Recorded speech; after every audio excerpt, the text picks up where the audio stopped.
Isaías capítulo de número 6, quantos encontraram, diga cantando, eu encontrei. Olha que coral lindo, está escrito assim: no ano em que morreu o rei Uzias, eu vi também ao Senhor assentado sobre um alto e sublime trono, e o seu séquito enchia o templo. Serafins estavam por cima dele, e cada um tinha 6 asas. Com 2 cobriam seus rostos, com 2 cobriam os seus pés, e com 2 voavam. E clamavam uns aos outros, dizendo: Santo, Santo, Santo é o Senhor dos exércitos, toda a terra está cheia da sua glória. E os umbrais das portas se moveram à voz do que clamava, e a casa se encheu de fumaça. Então disse eu, Isaías: ai de mim, pois estou perdido, porque sou um homem de lábios impuros e habito no meio de um povo de impuros lábios, e os meus olhos viram o Rei, o Senhor dos exércitos.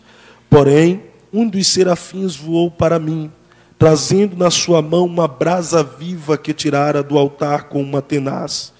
E com a brasa tocou a minha boca e disse: eis que isto tocou os teus lábios, a tua iniquidade foi tirada e você foi purificado do teu pecado.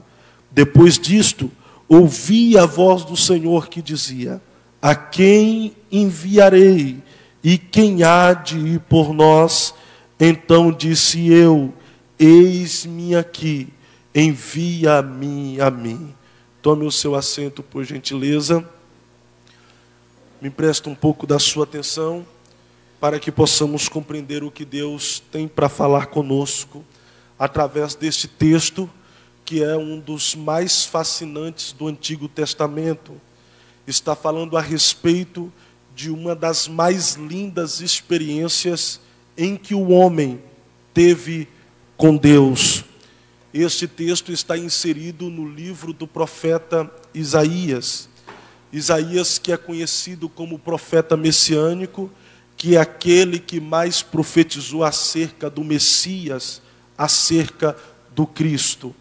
Isaías, ele está na categoria dos profetas maiores. Profeta maior não por ele ser melhor do que aqueles considerados como profeta menor. Profeta maior pelo simples motivo da grande extensão do seu livro, que levam 66 capítulos, que podem ser divididos em 2 partes. A primeira parte são profecias liberadas por Isaías de juízo, de condenação e também de despertamento a respeito do cativeiro que era iminente e estava por vir. A segunda parte são profecias direcionadas à restauração, à libertação do cativeiro babilônico e também acerca da vinda do Filho de Deus, que é o nosso Cristo. Isaías, há quem diz que ele tem um grau de parentesco muito próximo com o rei Uzias. Segundo algumas fontes históricas, uns dizem que ele era sobrinho, outros dizem que era primo, mas até então nós não podemos afirmar nenhum dos dois, mas podemos ter a certeza que ele servia na casa real e também no palácio. Esse ano em que ele teve essa experiência com Deus foi um ano muito importante, um ano que estava refletindo em crise para a casa de Judá, porque Uzias tinha acabado de morrer. Uzias foi filho de Amazias. Amazias, quando começou a reinar na casa de Judá, ele a princípio fez o que era bom aos olhos do Senhor, mas com a intenção de agregar o povo ao seu lado, de ganhar a confiança dos levitas, ganhar a confiança dos sacerdotes, ganhar a confiança do povo. E quando ele percebeu que ele tinha alcançado o seu objetivo de ter a confiança de todos, ele desandou e começou a andar de forma que parecia totalmente impiedosa diante dos olhos de Deus. Por este motivo, Amazias, ele tira do meio do povo o jejum, ele também tira os cultos de adoração a Deus, ele também desfaz os grupos de louvores que louvavam nas festas mais importantes dentro de Israel, como a festa da Páscoa, a festa das colheitas, a festa de Pentecostes e tantas outras. Ele traz a letargia, a frieza, a anemia espiritual para dentro de Judá, afastando o povo de Deus e distanciando Deus do povo. Por este motivo, Deus, ele ceifa a vida de Amazias. Essa é uma grande verdade. O próprio Deus matou a Amazias e foi no campo, lá na zona rural, buscar Uzias com aproximadamente 16 anos de idade. Isso aqui é um pouco interessante para nós pensarmos. Apesar de Uzias ser filho de Amazias, ele não vivia no palácio, ele não estava na casa real, ele estava no campo, porque Amazias não se importava em ensinar, mentorear, conduzir os passos do seu filho para que ele herdasse o trono, para que ele cuidasse do trono após a sua morte. Mas, morrendo Amazias, o próprio Deus se responsabiliza e ir lá no campo, buscar um camponês, um plebeu, e colocar assentado no trono a qual Amazias tinha desonrado o Todo-Poderoso. Quando Uzias começa a reinar em Judá, ele vai fazer tudo quanto era diferente daquilo que o seu pai fez. Ele vai começar por uma restauração, apregoando dias de jejum, apregoando dias de culto, apregoando dias de louvores, não apenas nas festas importantes, mas diariamente, cotidianamente. Os levitas estavam responsáveis em louvar a Deus e, assim sendo, atrair novamente a presença do Senhor para dentro de Judá, resgatando a espiritualidade e a comunhão do povo com Deus e de Deus com o povo. Apesar de Uzias, por um tempo, se desviar do caminho do Senhor e fazer aquilo que não era reto, mas mediante uma palavra profética do profeta, ele se arrepende, se volta para o Senhor e volta novamente a andar nos seus caminhos retos. Mas Uzias morre. Morrendo ele, o povo entra em crise, o povo entra em um estado de dúvida, porque não sabia quem agora iria reinar em seu lugar. E alguém dizia: será que quem vai reinar no lugar de Uzias será mais um Amazias, que tirará a espiritualidade do meio de nós e nos afastará do nosso Deus? Ou será que vai ser um outro Uzias que vai dar continuidade a isso que Uzias deixou no meio de nós? O povo está chorando, o povo está sofrendo, o povo está angustiado, mas mais do que a angústia do povo, estava a angústia de Isaías, que logo na sua juventude recebeu um talento e o talento da poesia e o dom da profecia. É por isso que quando você lê cada episódio, cada capítulo do livro de Isaías, você vai perceber que as suas profecias saem em tom poético, que as suas profecias saem em tom de poesia. E logo na sua juventude, há quem diz que ele profetizava. Porém, as pessoas davam credibilidade às palavras que saíam da sua boca, não por ele ser profeta e porque o povo acreditava que ele estava sendo a voz de Deus. O povo acreditava nas palavras proféticas que saíam da sua boca, porque Isaías tinha um costa quente, porque Isaías tinha alguém que o guardava, que o protegia, que o livrava. Alguém dizia: vamos dar crédito a isto que o profeta está profetizando. Outro dizia: porque Deus está falando através dele? Não, não só por isso, e sim porque ele tem um grau de parentesco com o rei. Mas agora, quando o rei morre, ele se vê em dúvida, e surgem alguns questionamentos como: será que vai ter alguém para me guardar? Será que vai ter alguém para fazer com que as minhas profecias tenham créditos? Será que vai ter alguém para me proteger quando eu estiver sendo perseguido, quando eu estiver sendo apedrejado? Será que vai ter alguém para eu ter como esconderijo quando eu estiver fugindo daqueles que não acreditarem que Deus está falando através da minha voz? Então ele está em dúvida e ele está em crise.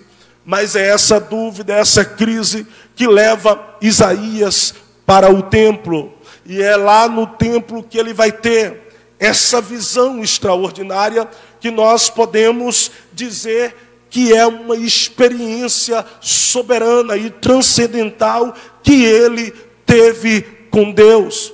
Deus usou uma situação de crise, de dor, de perda ou de perca, de sofrimento, de angústia, de dúvida, apenas para levar Isaías para o templo, para se revelar a ele, para se manifestar a ele, para ter experiências, ou fazer com que ele tivesse experiências com os céus. E eu libero aqui a primeira palavra de profecia para a vida de alguém.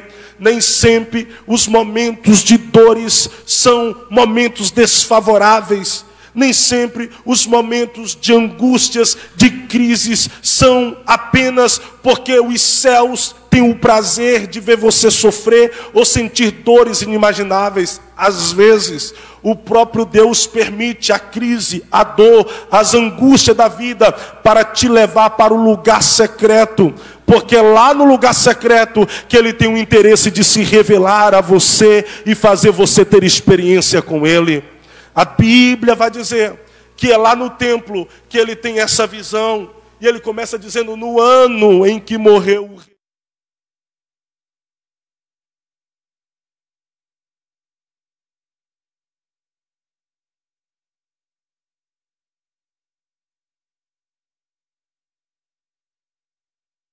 Mas eu vi por volta deles serafins que tinham 6 asas. Com 2 os serafins voavam. Com 2 cobriam os pés em sinal de reverência. Com 2 cobriu o rosto em sinal dele se achar indigno de contemplar a face do Todo-Poderoso. É que enquanto eles voavam, os rostos, eles viravam um para o outro, e também se virava para o Todo-Poderoso, e começava a entoar um cântico que dizia: Santo, Santo, Santo é o Senhor dos exércitos, e toda a terra está cheia da sua glória. Isaías diz, enquanto os serafins estão cantando, os umbrais das portas se moveram com a voz daquele que clamava. Percebam aqui que Isaías está tendo uma visão incomum, uma visão não comum para todas as pessoas. Ele está tendo uma visão da glória, da majestade, da soberania, da magnificência, daquele que vive, reina, daquele que é todo poderoso, e daquele que não é apenas uma vez santo, ele é 3 vezes santo. Ele está tendo uma visão com o Deus que criou os céus e a terra apenas com o poder da sua palavra, quando ele disse: haja, e o inexistente passou a existir. Visões como essa Deus não mostrou, não revelou para todos, não revelou para qualquer um. Existem poucas pessoas dentro da Bíblia que tiveram visões dessa majestade, dessa magnitude. Eu posso destacar aqui Moisés, depois de ter visto o mar se abrir, depois de ter visto água amarga se tornar em água saudável e potável para saciar a sede. Depois de ter visto o maná, que até hoje ninguém consegue explicar e dizer o que era esse bendito maná. Você vai buscar o significado da palavra maná no original, você não vai encontrar nenhum significado, você vai ver apenas uma interrogação, porque maná de fato quer dizer isto: o que é que aconteceu? O que é isso? Nós estávamos famintos e esperando morrer no outro dia, mas apareceu isso para nos alimentar e nos fortalecer. O que é que está acontecendo? Depois de ter ouvido de Deus dizendo: Moisés, eu vou enviar o anjo adiante de vocês para guardar, proteger e livrar vocês. Depois de saber que tem uma coluna de nuvem durante o dia para protegê-los do sol caustigante.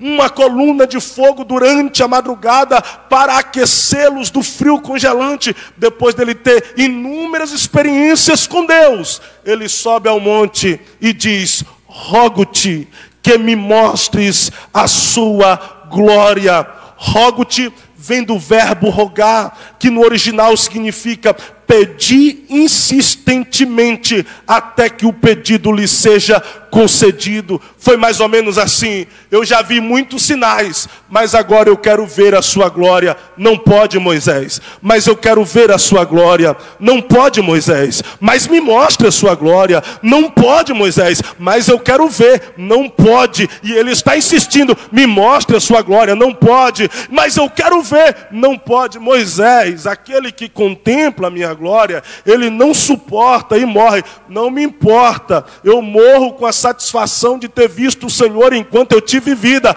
mas não me faça sair daqui sem ver a sua glória. Tá bom, Moisés, vai lá para a fenda daquela rocha.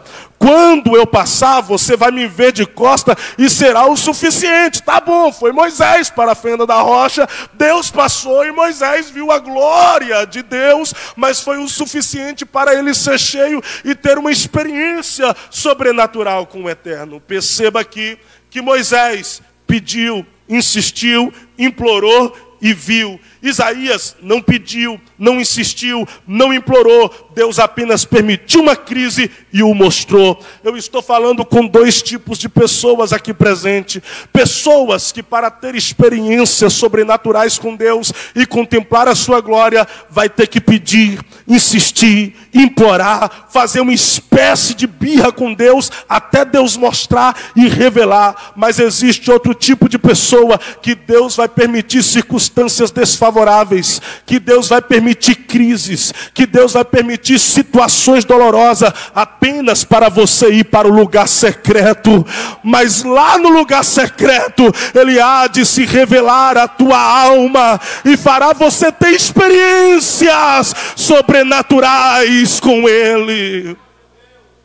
A visão de Isaías aqui, em tudo, fala a respeito daquilo que marcou o seu chamado. E eu sei que eu não vou ter tempo para falar aqui sobre as visões que ele teve após a visão da glória, mas eu quero falar apenas sobre a experiência que ele teve com Deus quando contemplou a sua glória. Nos dias odiernos, o que está faltando no meio de nós não é apenas homens dotados de conhecimento, intelectualidade, sabedoria. Não está faltando no meio de nós homens dotados de formações, seja elas seculares, teológicas ou filosóficas. O que está faltando em nosso meio é homens e mulheres que tenham experiências e contato com Deus. Mas de que forma nós teremos experiências com Deus? A melhor forma de nós termos experiências com Deus é no aposento de oração, porque o púlpito é um lugar onde eu mostro os meus talentos, e mostrando os meus talentos eu posso usar uma capa, uma máscara ou uma fantasia, mas é no aposento de oração, pastor Vicente, que Deus me vê como eu sou, sem máscaras, sem maquiagem, sem fantasia. Ele me vê de fato como eu sou, ser humano, imperfeito, pecador, dependente da sua misericórdia, graça, dependente do seu abraço. Interessante é que a oração me faz ter um contato com Deus. Eu, um ser humano imperfeito, pecador. Eu, um ser humano cheio de atributos imorais. Eu, um ser humano cheio de falhas e cheio de fragilidades. Me conecto com Deus perfeito, santo, cheio de atributos morais, um Deus que não erra, um Deus que não falha, o Deus que tem os atributos de onipotência, todo poder, onipresença, está em todos os lugares, onisciência, sabe de todas as coisas. É lá na oração que eu me conecto com Ele, mas não são os meus atributos imorais que passam para Deus, não é as minhas pecaminosidades que passam para Deus, não são as minhas doenças que passam para Deus, não são as minhas imperfeições que passam para Deus. Quando eu me conecto com Deus em oração, são os seus atributos que passam para mim. É a sua santidade que purifica a minha alma e me livra de toda a pecaminosidade e me faz santo. É os seus atributos extraordinários que me faz uma nova criatura de forma cotidiana, me fazendo viver de glória em glória, fé em fé, e a cada dia me aperfeiçoando, para que um dia esse corpo corruptível seja tomado pela incorruptibilidade, e lá eu verei e conhecerei Ele como Ele é. Nós precisamos ter experiências com Deus. O problema é que nós estamos muito ocupados, nós estamos com uma agenda lotada de afazeres. O que nós queremos é ter, conquistar, obter, alcançar, realizar. O que nós queremos é ostentar. O que nós estamos preocupados é com as nossas conquistas pessoais, e não é errado. O problema é que a nossa agenda está lotada a ponto de não ter um espacinho para termos uma vida no secreto.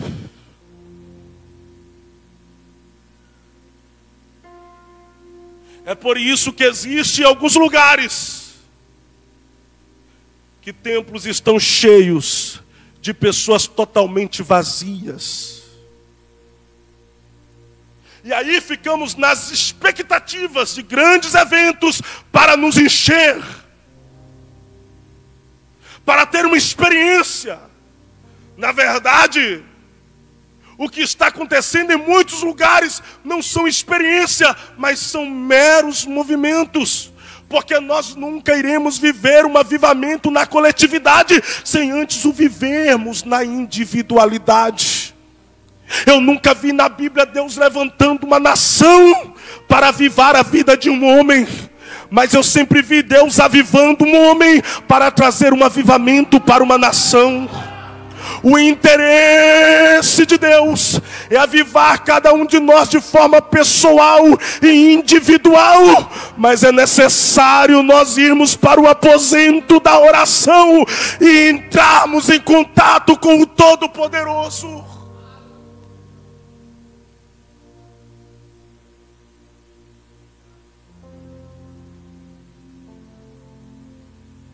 Entrarmos em contato com o Eterno. Talvez sejam por isso que muita gente vive uma tragédia existencial. Até servem a Deus, mas não conseguem sentir Deus. Até vêm à igreja, mas ainda não sabem o que é ser igreja.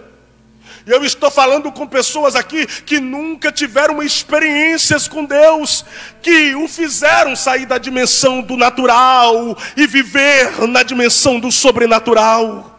Pessoas que nunca saíram dessa dimensão terrena e conhecem Deus de forma superficial, conhecem Deus apenas de ouvir falar, mas Deus, Ele quer se revelar a você como Ele é.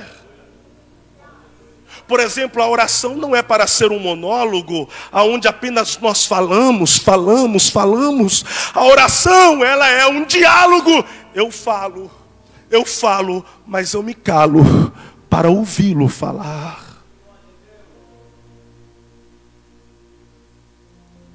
Vocês lembram do lema da Jocum? Conhecer a Deus e fazê-lo conhecido. Eu não posso fazer Deus conhecido sem antes conhecê-lo. Eu primeiro o conheço, depois o faço conhecido. Eu vejo muita gente tentando fazer Deus conhecido sem antes conhecê-lo. Pessoas que não têm experiências com Deus são presas fáceis para a disseminação de filosofias humanas, heresias e doutrinas de demônios. É por isso que eu vivo em uma geração que se deixam ser doutrinadas por youtubers desigrejados com essas filosofias malignas. Mas quando eu conheço a Deus e tenho experiência com Ele, eu o conheço através das suas escrituras.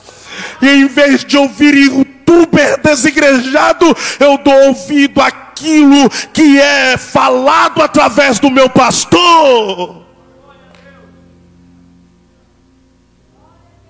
Sabe qual é o problema de algumas pessoas? Que você entrou no oceano do Espírito e ficou na rasidade, na superfície, com as águas tocando o seu calcanhar, e você acha que está tudo bem aí para você.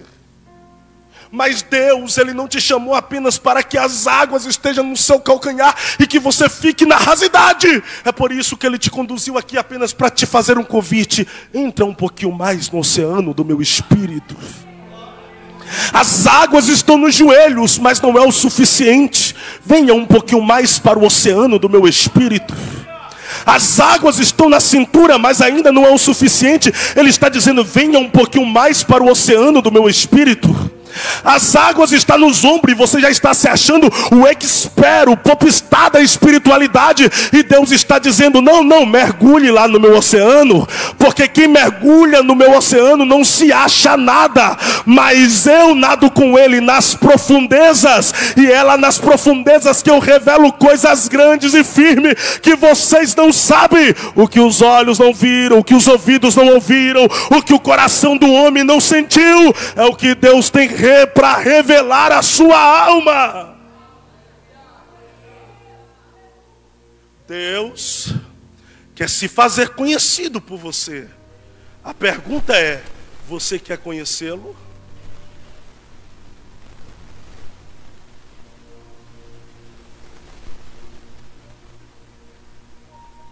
Deus quer se revelar a você. Você quer ter a visão da sua revelação? Orabaia, chore, calaia, chore, mandorebaia. Eu estou aqui com uma palavra profética, porque pela fé eu estou vendo Deus separando algumas pessoas totalmente para Ele. Oh, a partir desta noite, algumas pessoas não vão conseguir mais dormir as madrugadas. Você irá despertar algumas madrugadas e não vai mais conseguir dormir. Não se preocupe, não será insônia, não será sintomas depressivos, e também não será para você ficar nas redes sociais. O roteador não vai funcionar, o Wi-Fi não vai funcionar, pacotes de dados não vai funcionar. É Deus dizendo: desce na minha olaria, porque eu quero te fazer conhecer as minhas palavras. Desce na minha olaria.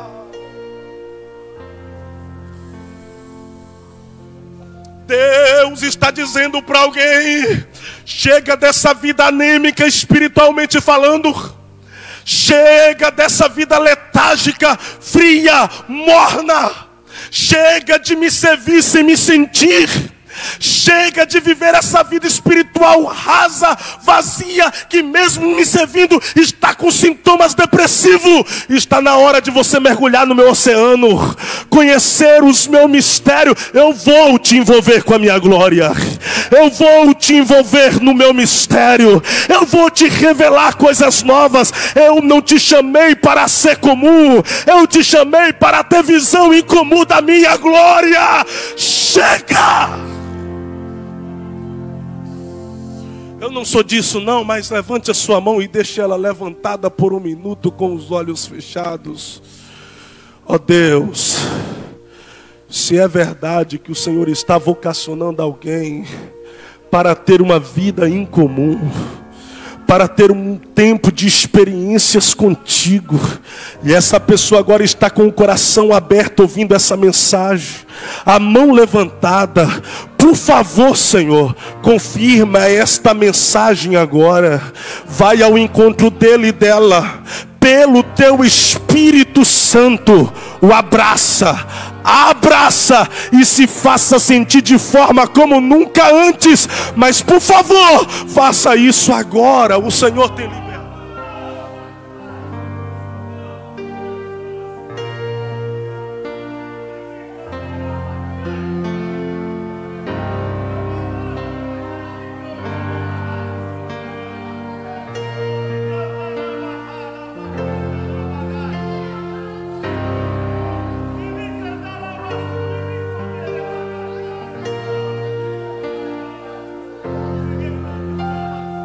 Os céus diz na minha alma para eu bradar bem alto: é chegado o tempo da Assembleia de Deus em Marechal Cândido Rondon viver experiências com Deus.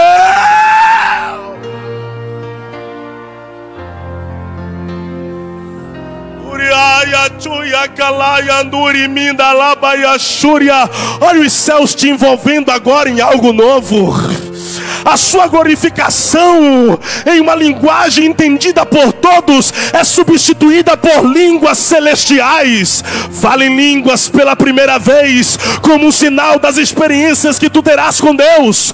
Volte a orar em línguas, a orar no idioma que o inferno não entende, que os homens não entendem. Mas quando você ora, é o teu espírito que comunica a necessidade da sua alma para os céus.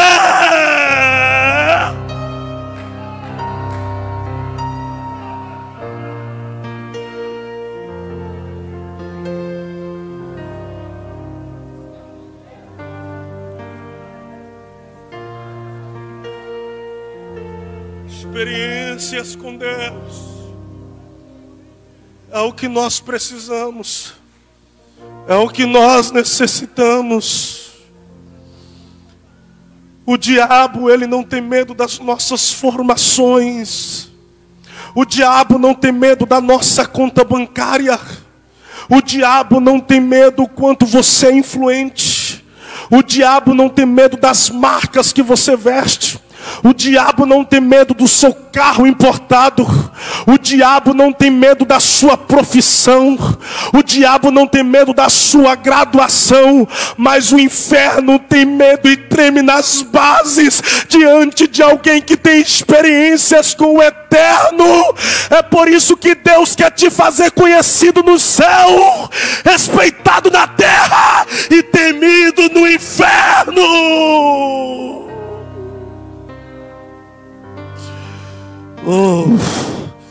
Esteja em pé, por gentileza, com a permissão do pastor. Urabaia, Shuri, Kalamaia, Chorebaia.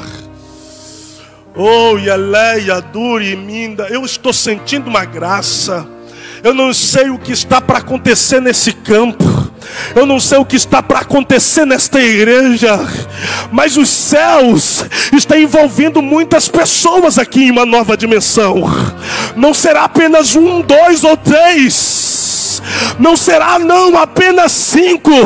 Os céus está despertando pessoas aqui para conhecê-lo na intimidade, para conhecer os segredos. É por isso, olhe bem aqui para mim, olhe bem.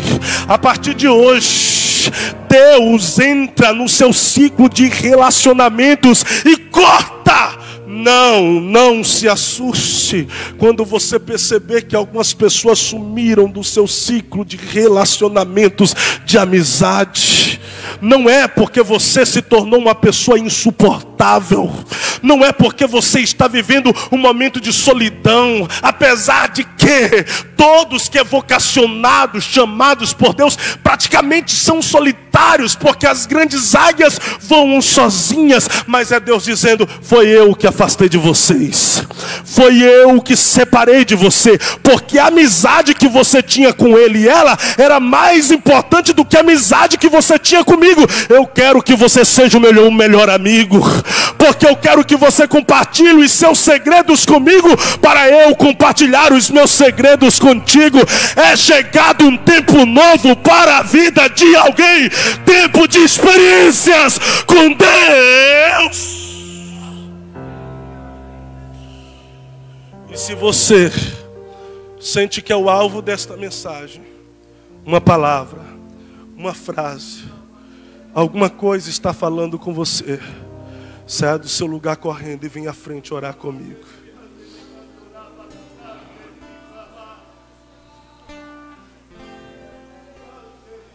Do que eu mais quero, o meu fôlego tu é. Olha isso. Em teus braços isso não é técnica de pregador. Estou não é mero emocionalismo. É o poder da palavra pelo Espírito Santo tocando na alma dessas pessoas. Pai, eu amo a tua presença. Aleluia. Teu sorriso é vida em mim. Eu seguro em suas mãos. Confio em ti. Confio em ti. Os céus estão te esperando para um novo tempo. Os céus estão te esperando para um novo tempo. Vem. Onde eu te encontro. Orabaia. No lugar aos teus pés me rendo. Aleluia. Pois a tua glória quero ver. Aleluia. Aleluia. Segura só um pouquinho.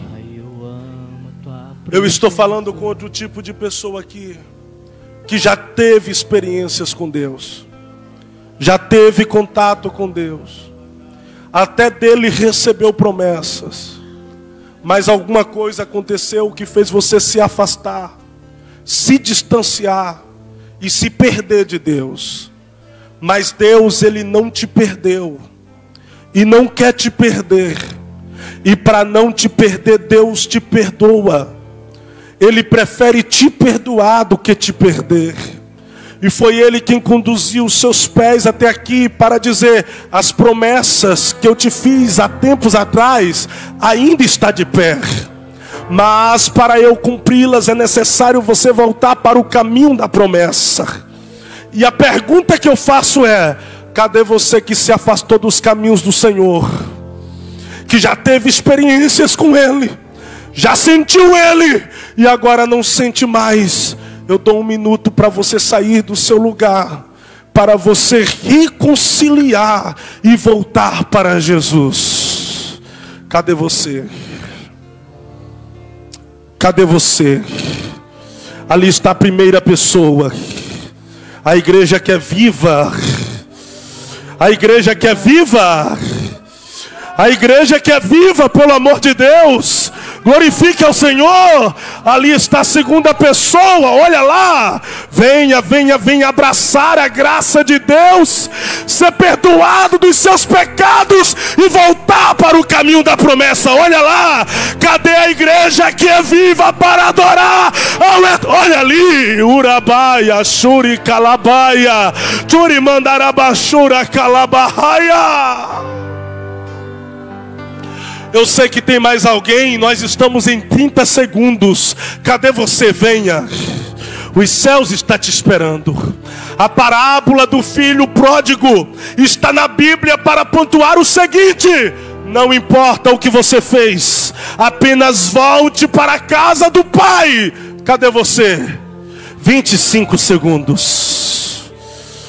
23 segundos. 21 segundos.